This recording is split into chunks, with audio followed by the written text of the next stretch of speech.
Hotel Ramada Inn in Budapest, Hungary.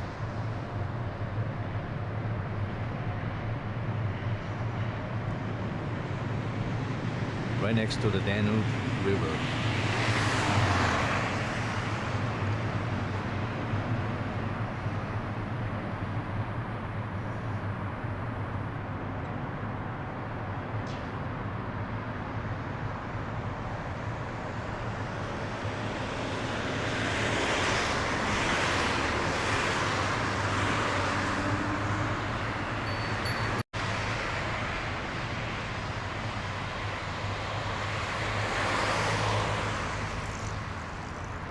The huge market hall in the center of Budapest, and of course those who are going to the horse show, you will have to come back with me to the hotel, whether you like it or not.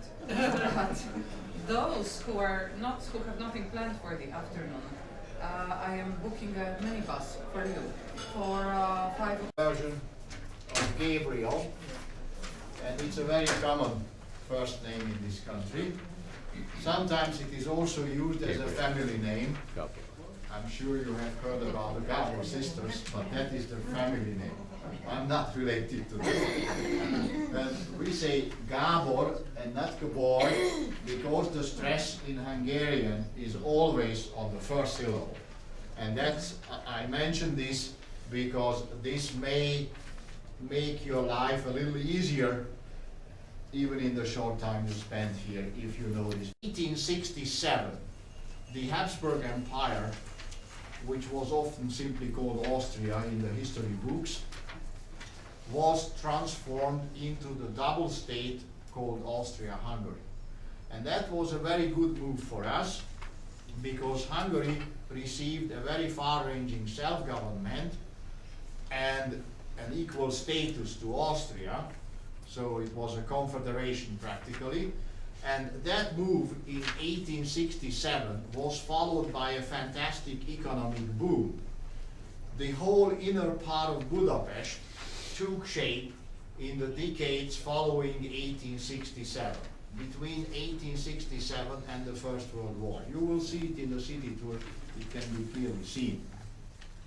So the collapse of Austria-Hungary was a tragedy for us, because in the peace treaty of Trianon, which officially closed the First World War for Hungary, although Hungary received full independence, but that did not add very much to the previous situation.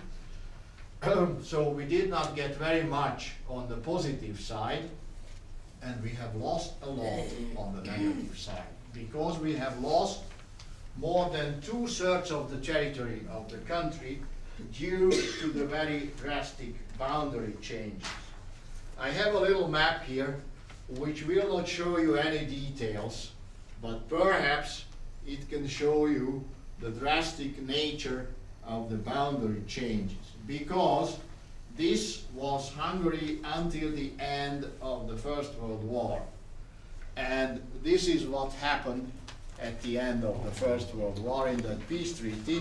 So this is what we have left now, and this is Hungary now, and the other parts were given to the neighboring countries.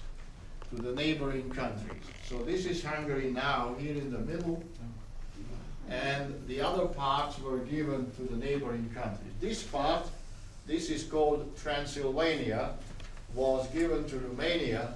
The northern part was given to create a new country, Czechoslovakia. The whole of Slovakia was Hungary until the end of the First World War. And the southern part was given to create another new country, Yugoslavia, and also split since that time. So this was a real shock, and the worst part of the shock was not only the loss of territory, it was the loss of 3 million ethnic Hungarians who were indigenous population in parts of this territory, in parts. Because I don't want to tell you that all the territories given to the neighboring countries were predominantly Hungarian inhabited. That's not true. Parts of those territories were and are still predominantly Hungarian inhabited. So as a result of these changes, there are still around 1.5 million Hungarians in the Transylvanian part of Romania, more than 500,000 right across the present border in Slovakia, and around 300,000 in the northern part of Serbia. So this was a real shock, and it is not an exaggeration to say that the whole further course of our history was influenced by that arrangement. Because between the two world wars, the main aim of the Hungarian foreign politics was to get back at least the Hungarian inhabited parts of those territories.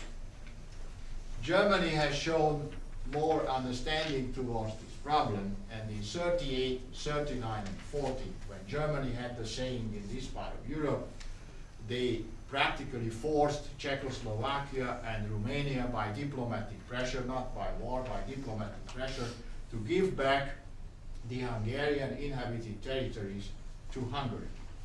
But then in 1941, the Germans presented the bill for their goodwill, and that was that Hungary should enter the Second World War on the German side.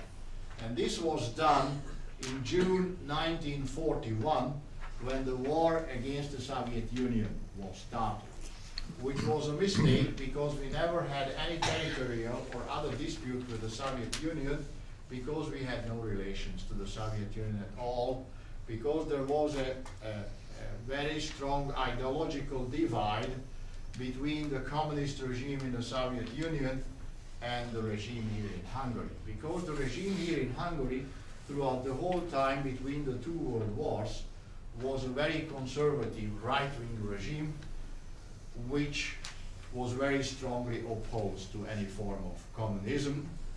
We call that regime the Horthy regime because Horthy was the name of the person who was the governor of Hungary throughout the whole time between the two world wars, and even in the first years of the Second World War.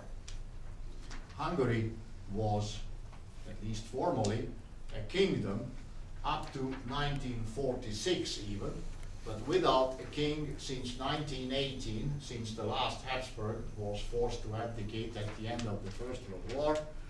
And instead of the king, we had the governor as the head of state, and his name was Horthy.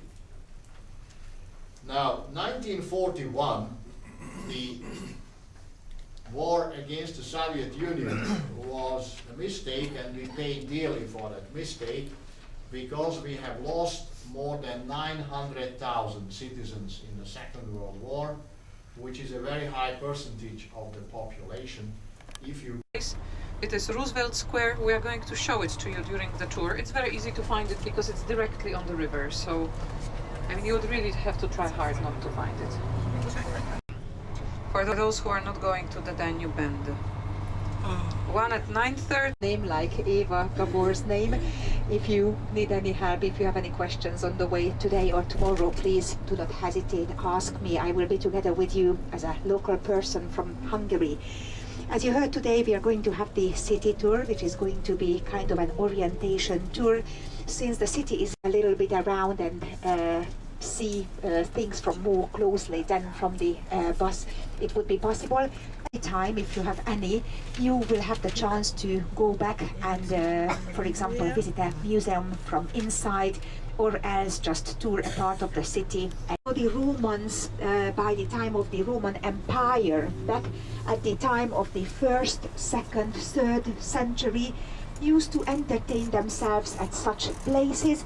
Here at this amphitheater, approximately 14,000 people could be seated those days. You are staying at. Can you tell me which side is the hotel from here? Which way?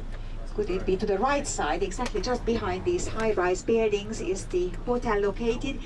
Well, this part of